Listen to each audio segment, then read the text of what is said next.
Magandang araw mga bata! Pag-uusapan natin ngayon ang nilalaman ng Module 5. Ito ay ang suliraning routine gamit ang multiplication with or without addition at subtraction kabilang ang pera. Kung handa ka na, narito ang ating layunin sa araw na ito. Ikaw ay inaasahang nakalulutas ng mga suliraning routine na may kaugnayan sa multiplication with or without addition at subtraction of whole numbers kabilang ang pera gamit ang angkop na strategiya at kagamitan. At naisasagawa mo rin ang tamang proseso sa pag-multiply, add at subtract. Bago natin simulan ang ating aralin ay magbalik-aral muna tayo. Sa mga nakaraang aralin ay natutunan ninyo ang iba't ibang hakbang sa paglutas ng suliraning routine. Ngayon ay pagsunod-sunurin ang mga hakbang. Isulat ninyo ang bilang 1 hanggang 4 sapat lang bago ang bilang. Bibigyan ko kayo ng 1 minuto upang unawain at basahin mabuti ang bawat bilang.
Alin ba dapat sa kanila ang mauna? Tama, kailangan unawain ang suliranin sa pamamagitan ng pakikinig o pagbasa nito at alamin kung ano ang itinatanong at ang mga naibigay na datos or given facts. Pangalawa, ay gumawa ng plano at isulat ang number sentence. Pangatlo nito ay isagawa mo na ang iyong pagpaplano. At panghuli, tingnan ang ginawa at ilahad ang kumpletong sagot.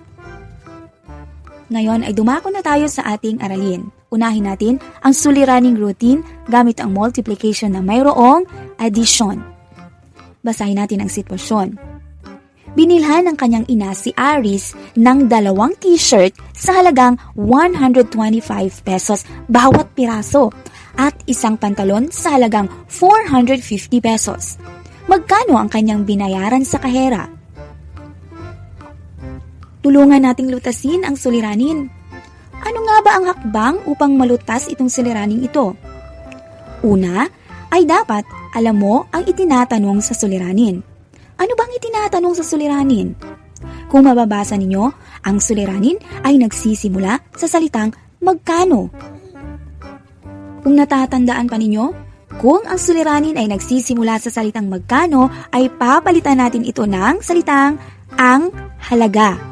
Ibig sabihin, ang tinatanong sa suliranin ay ang halaga ng kanyang binayaran sa kahera. Pangalawang hakbang ay alamin ang mga datos. Ano ang mga naibigay na datos? Kung titingnan mo, ang ina ni Aris ay bumili ng 2 t-shirt na tig 125 pesos bawat piraso at isang pantalon na sa halagang 450 pesos. Ito ang naibigay na datos. Pangatlong hakbang ay alamin ang operasyon na gagamitin. Kung ating uunawain ang sitwasyon, si nanay daw ay bumili ng 2 t-shirt. Ang bawat isa ay nagkakahalagang 125. Dito ay gagamit tayo ng multiplication upang malaman kung magkano ang halaga ng 2 t-shirt.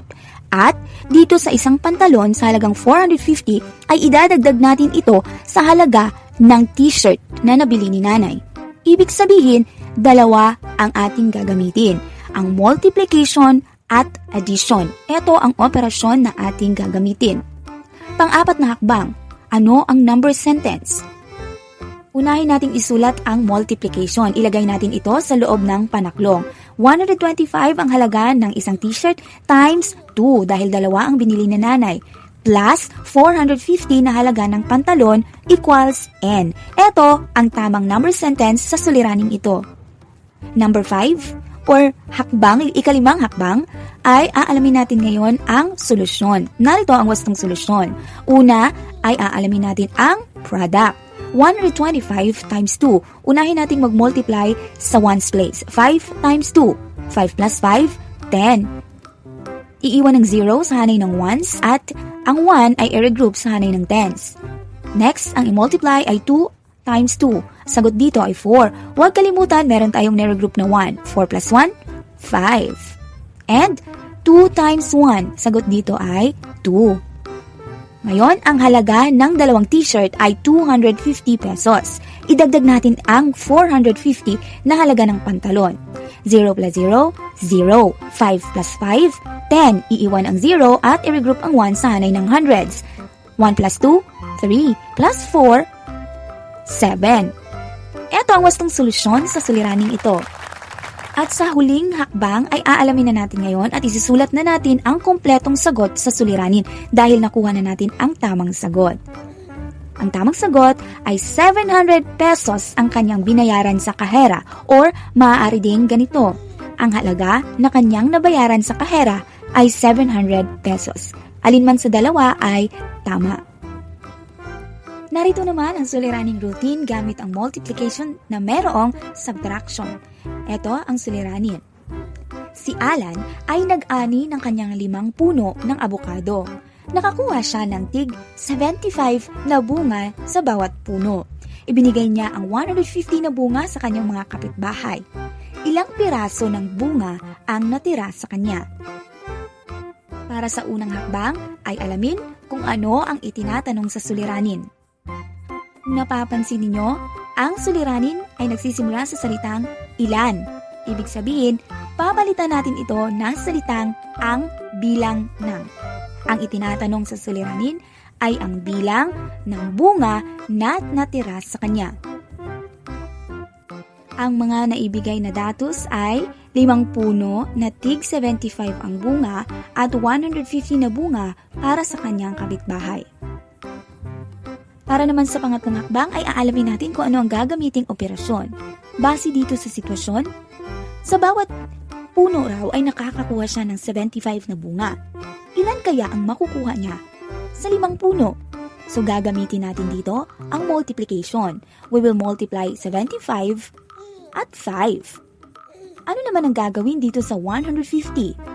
Ang 150 daw ay ibinigay niya sa kanyang mga kapitbahay. Ibig sabihin, tayo ay magbabawas. Ang dalawang operasyon na ating gagamitin sa suliraning ito ay ang multiplication at subtraction. Kung ito ang ating gagamiting operasyon, ano naman ang magiging number sentence? Unang-una ay aalamin muna natin ang sagot sa 75 times 5. Ilagay ang dalawang bilang sa loob ng panaklong. At ibabawas natin ang 150 equals N. Ito ang wastong number sentence sa suliraning ito. Ngayon ay alamin na natin kung ano ang ating magiging kasagutan. Narito ang solusyon. Una, i-multiply ang 75 at ang 5. Sa ones place muna, 5 times 5, 25. Iiwan ang 5 sa hanay ng ones at i-regroup ang 2 sa hanay ng tens. Next ay ang 7 at 5. 5, 10, 15, 20, 25, 30, 35. Plus 2, 37. 375 ang sagot dito sa 75 times 5. Ngayon, ibabawas natin ang 150 dahil binigay niya ito sa kapitbahay. Ilan kaya ang maiiwan? 375 minus 150. Unahin sa ones place. Ang 5 babawasan ng 0, 5. 7 minus 5, 2. 3 minus 1, 2. Sa makatwid, narito ang kompletong sagot sa suliranin. 225 na bunga ang natira sa kanya o di kaya ang bunga na natira sa kanya ay 225 lahat. Alinman sa dalawa ang gagamitin mo ay tama. Subukin natin ang iyong kaalaman sa paglutas ng mga suliraning routine gamit ang multiplication with or without addition at subtraction. Piliin ang titik ng tamang sagot. Narito ang sitwasyon. Nakapagbenta si Aya ng 11 dosena ng itlog sa halagang 60 pesos bawat dosena sa umaga at 8 dosena naman sa hapon. Magkano ang kinita niya sa isang araw? Number 1. Ano ang itinatanong sa suliranin? Letter A, ang bilang ng itlog. Letter B, ang halaga ng isang dosenang itlog. Or letter C, ang halaga ng kinita niya sa isang araw. Alin nga ba ang tamang sagot? Unawaing mabuti kung ano ang tinatanong sa suliranin. Wastong sagot dito ay titik C, dahil ang tanong ay nagsimula sa magkano, kaya ang isasagot natin ay ang halaga ng kinita niya sa isang araw. Number 2, ano ang mga naibigay na datos? Letter A, 11 na dosenang itlog sa halagang 60 pesos bawat dosena sa umaga at 8 dosena sa hapon. Or letter B, 11 at 8 dosena ng itlog sa halagang 60 pesos. Alin sa dalawa ang tamang sagot base dito sa suliraning ating binasa?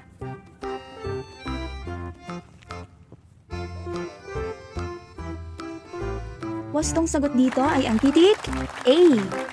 16 na dosena ang naibebenta niya sa umaga at 8 dosena naman sa hapon sa halagang 60 pesos bawat dosena. Number 3. Ano ang gagamiting operasyon? Letter A, multiplication. Letter B, multiplication and addition. Or letter C, multiplication at subtraction. Unawaing mabuti ang suliranin. Alamin kung kailangan mo bang mag-multiply at magdagdag o mag-multiply at magbawas. Tamang sagot ay titik B. I-multiply mo muna ang 60 sa 11 at ang 60 sa 8, tsaka mo ito idadagdag. So, we need multiplication and addition as an operation. Para naman sa number 4, ano ang magiging number sentence kung ang ating gagamiting operasyon ay multiplication at addition? Letter A, 60 times 12 equals N. Letter B, close and open parenthesis, 60 times 12 plus, close and open parenthesis pa rin, 60 times 8 equals N. Or letter C, close and open parenthesis, 60 times 12 plus 8 equals N. Alin kaya sa tatlo ang tamang sagot?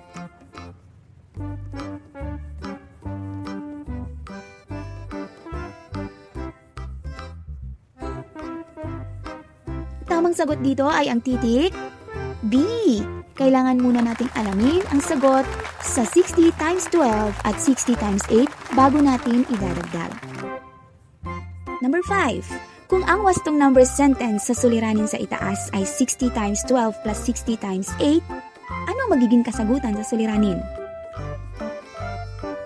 Narito ang wastong proseso. Una ay i-multiply muna natin ang 60 times 12. Unahin natin ang 60 at 2. 0 times 2, 0. 6 times 2, 12. 60 times 2 equals 120. Ngayon naman, ang 60 times 1. 0 times 1, 0. 6 times 1, 6. Idagdag natin ang dalawang partial product. 0, 2 plus 0, 2, 1 plus 6, 7. 720 ang kasagutan dito sa 60 times 12. Ngayon, alamin naman natin kung ano ang sagot sa 60 times 8. Unahin natin ang ones place. 0 times 8, 0. 6 times 8, 48. Tama. Ngayon, meron na tayong sagot sa 60 times 8. Ito ay 480. Ano ang kasunod na hakbang? Tama. Idadagdag na natin ang dalawa. 720 plus 480. 0 plus 0, 0. 2 plus 2, rather 2 plus 8, 10. Iiwan ng 0 sa hanay ng tens at i-regroup ang 1 sa hanay ng hundreds. 7 plus 1, 8. Plus 4, 12. 1,200 ang ating sagot. Ang ating kumpletong sagot ay 1,200 pesos ang kinita niya sa isang araw. Tandaan na sa araling ito, ginamit natin ang mga operasyon tulad ng multiplication at addition o multiplication at subtraction or any order. Para sagutin ang two-step word problem, kailangan munang alamin ang hidden question. Unawain munang mabuti kung ano ang mga datos na ibinigay. At mula dito, dapat malaman ang proseso at isulat ang number sentence bago isagawa ang paglutas ng problema. Naway na unawaan mo ang ating aralin sa araw na ito. Hanggang dito na lang. Paalam!